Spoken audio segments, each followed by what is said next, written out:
Bulletin का आगाज करेंगे पंजाब हुकूमत की इमरान खान को दी गई वार्निंग का जिक्र करते हुए। शहबाज शरीफ पर लगाए गए इल्जाम पर 3 दिन में नाम बताएं वरना कानूनी चाराजोई करेंगे। पंजाब हुकूमत के तर्जुमान मलिक अहमद खान ने मीडिया ब्रीफिंग में कहा कि इमरान खान के पास 3 दिन हैं, वो 10 अरब रुपए की ऑफर लाने वाले शख्स का नाम बताएं। पंजाब हुकूमत के तर्जुमान मलिक अहमद खान ने यह भी कहा कि अगर इमरान खान ने जवाब ना दिया तो अदालत से रुजू करेंगे।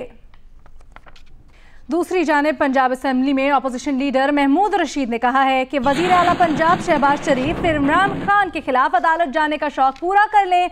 कौम जानती है इमरान खान झूठ नहीं बोलते। तहरीक इंसाफ के रहनुमा ने दावा किया कि आज इस्लामाबाद की तारीख का सबसे बड़ा जलसा होगा। हुकूमत की बोरी में एक सुराख हो चुका है, एक एक करके दाने गिरते जाएंगे। शहबाज शरीफ साहब ने पहले भी दावा किया था कि मैं अदालत में जा रहा हूं, जब उनका एक फ्रंटमैन था जिसने अरबों रुपए की कमीशन ली थी उसके हवाले से, और कुछ पता नहीं चला। अब भी शहबाज शरीफ साहब शौक़ पूरा करें, अदालत में जाएं और इमरान खान डट कर इसका मुकाबला करेंगे। और इमरान खान के बारे में आप उनसे लाख सियासी इख्तलाफ कर सकते हैं, उनके तर्ज अमल से या उनकी सियासी हिकमत अमली से, लेकिन एक बात पर पूरी कौम मुत्तफ़िक है कि वो झूठ नहीं बोलते। और अगर उन्होंने कोई बात की है तो उसकी कोई बेस होगी, उस बेस के ऊपर बात की होगी। शहबाज शरीफ साहब शौक़ से अदालत में जाएं, उसका हम वहाँ पर मुकाबला करेंगे। अब जिक्र हो जाए पीटीआई के अवामी इज्तिमा का। आज इस्लामाबाद के परेड ग्राउंड में स्टेज तैयार कर लिया गया है, कुर्सियां लगा दी गई हैं, सिक्योरिटी के इंतजाम कर लिए गए हैं। जलसे से इमरान खान और पीटीआई के दीगर रहनुमा खिताब करेंगे। जलसे की तैयारियों के हवाले से अपडेट्स लेते हैं हमारी नुमाइंदा नौशीन यूसुफ से। नौशीन, बताइएगा इस वक्त तक क्या इंतजाम किए गए हैं, कॉल टाइम क्या है? जी बिल्कुल, इस वक्त पाकिस्तान तहरीक इंसाफ के जलसे के लिए पंडाल सज गया है, कुर्सियां लगा दी गई हैं, स्टेज भी सेट है जिसके ऊपर पाकिस्तान तहरीक इंसाफ के इस बार डीजे वली सन्स जो है वो म्यूज़िक दे रहे हैं और बार बार जो है यहाँ पे बजाए जाते हैं, पार्टी तराने बजाए जाते हैं। कारकुनान को यहाँ पर 3 बजे या 4 बजे का टाइम दिया गया है, जिसके बाद उनकी आमद का सिलसिला मुतवक्के है कि पंडाल में शुरू होगा। ख़वातीन के लिए सेपरेट इंक्लोजर है जिसको बहुत बेहतरीन तरीके के साथ वाइड्स लगा के, बाब वाइज लगा कर महफूज बनाया गया है ताकि कोई बदनज़मी का वाक़या जो है पेश ना आए। इस वक्त जो पंडाल की सूरत हाल है, कारकुनान जो है अभी पहुंचना तो शुरू नहीं हुए, लेकिन इक्का दुक्का कारकुनान ज़रूर यहाँ पर आ गए हैं। जबकि स्टेज जो है एक मरकज़ी स्टेज लगाया गया है जिसमें मरकज़ी क़यादत बैठेगी। 7 स्टेज लगाया गया है जहाँ पे जो पीटीआई की सेकंड रो में नंबर पे जो क़यादत आती है वो बैठेगी। ख़वातीन के लिए खास इंतजाम किया गया, यही कंसर्न होता है पीटीआई के जलसे में कि क्या इंतजाम किए गए हैं, क्योंकि अक्सर बेनज़मी भी हो जाया करती है। तो आज के जलसे में क्या खुसूसी तौर पर अरेंजमेंट्स किए गए हैं इसको रोकने के लिए? जी बिल्कुल, आज काफ़ी ज़्यादा इस हवाले से हम देख रहे हैं इंतजाम किए गए हैं और जो इस्लामाबाद पुलिस है उसकी जानिब से भी इस हवाले में इससे काफ़ी इंतजाम हैं। जो ख़वातीन का इंक्लोजर है इसमें इस दफ़ा जो इंसाफ के आमतौर पर इंसाफ टाइगर्स जो थे रज़ाकार वो सिक्योरिटी की जिम्मेदारी सर अंजाम देते थे, लेकिन इस दफ़ा इस्लामाबाद पुलिस की 50 के करीब ख़वातीन जो है वो कहा जा रहा है कि वो ही ख़वातीन इंक्लोजर में सिक्योरिटी के फ़राइज़ सर अंजाम देंगी। जबकि गैप रखा गया है आम क्राउड के बीच में और जो ख़वातीन इंक्लोजर है उनके बीच में, ताकि कोई भी शख्स जो है इस गैप को पार करके आगे ना जा सके। जी, पाकिस्तान तहरीक इंसाफ के जलसे से मुतालिक अपडेट कर रही थी नौशीन यूसुफ। आपसे वक्तन फवक्तन अपडेट्स लेते रहेंगे। फिलहाल बहुत शुक्रिया आपका। और तहरीक इंसाफ के जलसे में जहां खूब हल्ला गुल्ला देखने में आता है, वहीं खवातीन अपने मेकअप और कपड़ों से मुनफरिद नजर आने की कोशिश करती हैं। आज के जलसे में खवातीन कैसी तैयारी से आई हैं, बता रहे हैं जियो न्यूज़ के नुमाइंदे अहमद सुबहान। जी बिल्कुल, इस टाइम पे हम लोग मौजूद हैं इस्लामाबाद परेड ग्राउंड में और यहाँ पर जिस तरह से अब थोड़ा सा वक्त जलसे का करीब आना शुरू हुआ है तो यहाँ पर अब कुछ यहाँ पे लोगों की टोलियाँ आनी शुरू हो गई हैं। इस टाइम पे भी हमारे साथ एक साथी मौजूद है, इमरान खान साहब का अपना मियांवाली में इनके आबाई हल्का है, वहाँ से ये तशरीफ़ लाए हैं। इनसे हम जानते हैं कि ये बड़े स्पेशल तैयार हो गए हैं। खसूसी या स्पेशल ड्रेस है जो कि हमने खान साहब के जलसे के लिए आज बनवाया है और खसूसी तौर पर आए हैं खान साहब को सपोर्ट करने के लिए। इसी के साथ साथ इस टाइम पे अगर आपको रिजवान शाह दिखाएं तो यहाँ पर कुछ और भी साथी भी आना शुरू हो गए। ये एंट्री पॉइंट बनाया गया है, ये 8 टोटल यहाँ पे वॉक थ्रू गेट्स हैं कि जिससे यहाँ पर एंट्री होगी। यहाँ पर स्पेशल ब्रांच के एहलकार इस्लामाबाद पुलिस के तैनात हैं। इमरान खान की ज़ेर सदारत बनीगाला में पार्टी कायदीन का मुशावरती इजलास जारी है। शाह महमूद कुरैशी, जहांगीर तरीन और शीरी मजारी शामिल हैं। शफकत महमूद, नईमुल हक और फवाद चौधरी भी इजलास में मौजूद हैं। इमरान खान की परेड एवेन्यू खिताब के मदरजात पर गौर व खौस किया जा रहा है। जरा ये बताते हैं। जबकि जराए का ये भी बताना है कि जलसे के इंतजामात पर भी मुशावरत जारी है।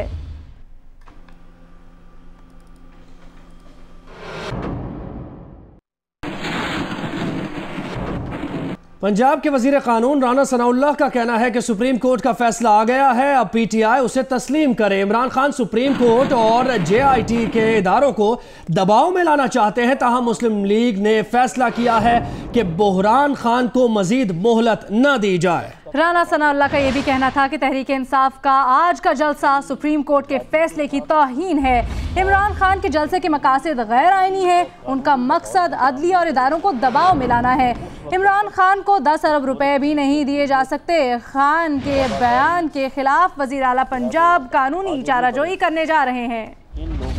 ऑपोजिशन के जलसे जुलूसों का जवाब हुकूमत कुछ यूं दे रही है कि अवामी राब्ता मुहिम शुरू करने का फैसला कर लिया गया है। वजीर आजम कल ओकाड़ा में अवामी इज्तिमा से खिताब करेंगे। जबकि नून लीग का आज सवात में जलसा होगा। कबर ग्राउंड में पिंडाल सज गया है। वजीर आजम के मुशीर इंजीनियर अमीर मकाम खिताब करेंगे।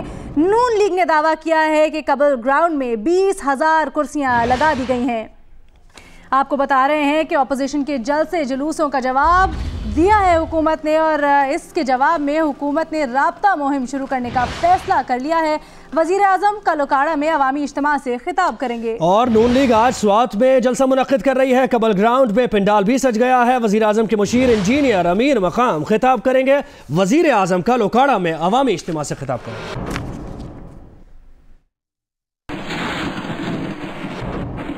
आगे बढ़ते हैं। आपको बताएं कि वजीर आजम की जानिब से मुलाकात का वक्त न दिए जाने पर वफाकी वजीर बैनुसूबाई राब्ता रियाज पीरजादा ने वजारत से इस्तीफा दे दिया।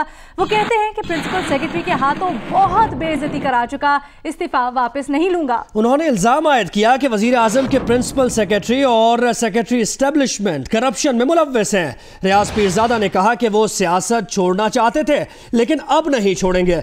उन्होंने कहा कि कितनी करप्शन की होगी डीजी स्पोर्ट्स ने, बगैर किसी इल्जाम के हटा दिया गया। उनके मातहत लोगों पर इल्जाम लगाया गया और वो ये बर्दाश्त नहीं करेंगे। मेरी वजारत में मदाखलत की जाती है। वजीर आजम नवाज शरीफ से वक्त मांगा, ना मिला। आज दफ्तर में मेरा आखिरी दिन है, इस्तीफा वजीर आजम को भिजवा दिया। ये कहा वफाकी वजीर बैनुल सूबाई राब्ता रियाज पीरजादा ने इस्लामाबाद स्पोर्ट्स कॉम्प्लेक्स में मुलाजिमीन से खिताब में। उनका कहना था कि काम करने नहीं दिया जा रहा। वजीर आजम के प्रिंसिपल सेक्रेटरी और सेक्रेटरी एस्टेब्लिशमेंट करप्शन में मुलव्वस हैं। उन्होंने इस्तीफा में लिखा कि परिंदे के पर काट कर उसे परवाज का कहा जाए तो ये मुमकिन नहीं। थूका हुआ मैंने कभी नहीं चाटा। तो आपका आखिरी असूली फैसला कि अब आप इस्तीफा वापस नहीं लेते? मैं इतनी बेइज्जती पर उठा बैठा हूँ इनके प्रिंसिपल सेक्रेटरी के हाथों कि मैंने नहीं जाना। तो कोई फवाद के खिलाफ कोई केस भी लेके जाएंगे ना? आपने कहा अब तो जरा असेंबली में बोलेंगे ना, अब तो असेंबली में बोलेंगे। असल वजह क्या समझ जाए आपके इस्तीफा की? Principal secretary.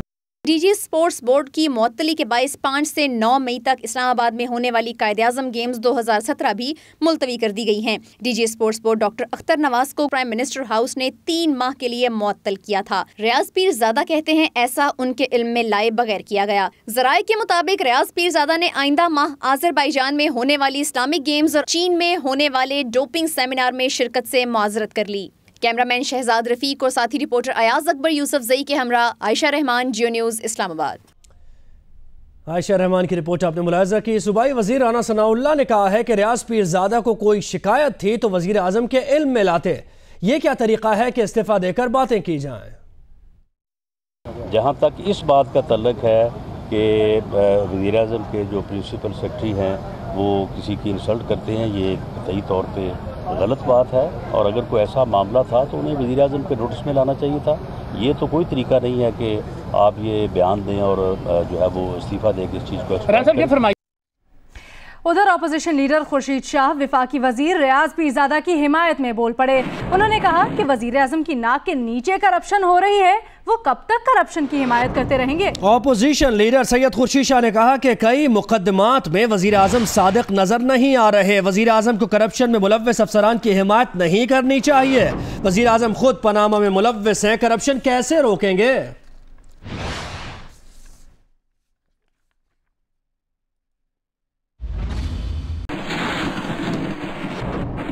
यहाँ पर आपको अपडेट करें कि चेयरमैन नैब की नाअहली के लिए तहरीक इंसाफ का रेफरेंस इब्तदाई समाअत के लिए मंजूर कर लिया गया। सुप्रीम जुडिशल काउंसिल के चेयरमैन ने काउंसिल का इजलास तलब कर लिया। सुप्रीम जुडिशल काउंसिल का इजलास 16 मई को इस्लामाबाद में होगा। सुप्रीम जुडिशल काउंसिल की जानिब से तर्जुमान तहरीक इंसाफ फवाद हुसैन को खत मौसूल हो गया है। तहरीक इंसाफ ने आइन के आर्टिकल 209 के तहत नाअहली की इस्तदा कर रखी है। सुप्रीम जुडिशल काउंसिल इजलास की तलबी तहरीक इंसाफ की फतह है। फवाद चौधरी पाकिस्तान तहरीक इंसाफ के रहनुमाई कहते हैं चेयरमैन नैब के पास मनसब पर रहने का कोई जवाज नहीं। उनका मौक़िफ़ है करप्शन में मुलव्वस हर किरदार को अंजाम का सामना करना पड़ेगा। फवाद चौधरी ने यह भी कहा।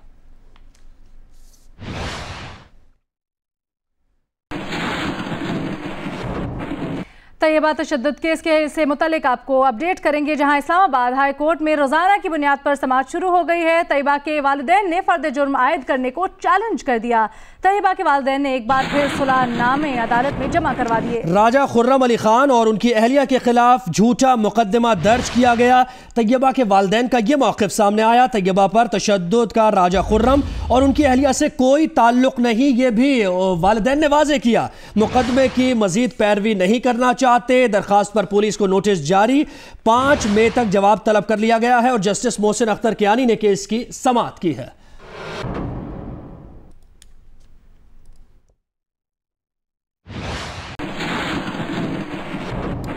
एक और अहम खबर आपको दें, सुप्रीम कोर्ट ने सजाए मौत के मुलजिम को बरी कर दिया। एजाज नामी मुलजिम पर 2008 में सरगोदा के गांव लुकमान में इस्माइल के कत्ल का इल्जाम था। प्रोसिक्यूशन केस साबित करने में नाकाम रहा। सुप्रीम कोर्ट की ऑब्जर्वेशन सामने आई। ट्रायल कोर्ट ने सजाए मौत दी। हाई कोर्ट ने सजाए मौत उम्र कैद में तब्दील की। जस्टिस आसिफ सईद खोसा की सरबराही में 3 रुकनी बेंच ने केस की समाअत की। सुप्रीम कोर्ट से सजाए मौत के 2 मुलजिमान 13 साल बाद बरी कर दिए गए। मुलजिमान अमजद और सनाउल्लाह पर 2004 में लड़की को कत्ल करने का इल्जाम था। मुलजिमान को ट्रायल कोर्ट और विफाकी शरई अदालत ने सजाए मौत सुनाई थी। सुप्रीम कोर्ट की शरीयत अपीलेट बेंच ने अदम सबूत की बुनियाद पर मुलजिमान को बरी किया।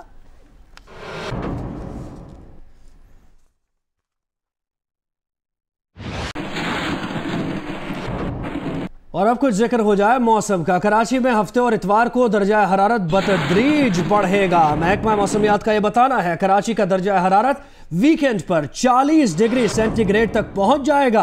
कराची में समंदरी हवाएं हफ्ते और इतवार को कमजोर पड़ जाएंगी और हफ्ते और इतवार को हवाएं समंदर के बजाय खुश्की की जानिब से चलेंगी। महकमा मौसमियात का यह भी बताना है। महकमा मौसमियात के मुताबिक कराची में हफ्ते और इतवार को हीट वेव शिद्दत इख्तियार करेगी, तहम शहरी एहतियात बरतें। गर्मी की लहर 3 से 4 रोज तक रहेगी। कराची में एक बार फिर से हवाएं रुख बदल रही हैं। शहर के दर्जा हरारत को काबू में रखने वाली समंदरी हवाओं की जगह सिंध के मैदानी इलाकों से गर्म हवाएं चलने का इम्कान है, जिसके बायस 3 रोज के दौरान दर्जा हरारत 40 डिग्री सेंटीग्रेड से तजावुज कर सकता है। विंड डायरेक्शन जो है वो जो है साउथ वेस्ट की बजाय नॉर्थ वेस्टर्ली हो रही है, जिसकी वजह से जो विंड है हमारे सिंध के मैदानी इलाकों की तरफ से कराची की तरफ चलेगी। उसकी वजह से टेम्परेचर जो है थोड़ा सा बढ़ेगा, जो अगले 2-3 दिन में 40 के करीब 40 या उससे 1-8 डिग्री ज़्यादा हो सकता है। महकमा मौसमियात के मुताबिक गुज़िश्ता 10 दिन के दौरान शहर का दर्जा हरारत मामूल से 3 डिग्री कम रहा है, जबकि गर्मी की ये नई लहर 3 से 4 रोज से ज़्यादा नहीं रहेगी, लेकिन इस दौरान शहरी एहतियात ज़रूर बरतें। कैमरामैन अल्ताफ हुसैन के साथ उनीबा ज़मीर शाह, जियो न्यूज़, कराची। मशाल कत्ल केस से मुताल्लिक आपको अपडेट करें। 2 मुलजिमान रिमांड मुकम्मल होने पर जुडिशल मजिस्ट्रेट की अदालत में पेश कर दिए गए। मुलजिम आमिर ने मशाल की लाश की बेहुरमती का एतराफ़ कर लिया, पुलिस का ये बताना है। जबकि मुलजिम बिलाल का एतराफ़ जुर्म से इनकार। दोनों मुलजिमान जुडिशल रिमांड पर जेल मुंतकिल कर दिए गए।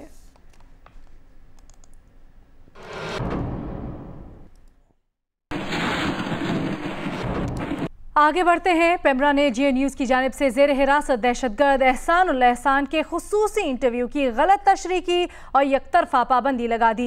जियो न्यूज़ पेमरा के हुक्म के खिलाफ कानूनी चाराजोई करेगा और वसी तरीन अवामी मुफाद में हक्काइक मंजर आम पर लाता रहेगा।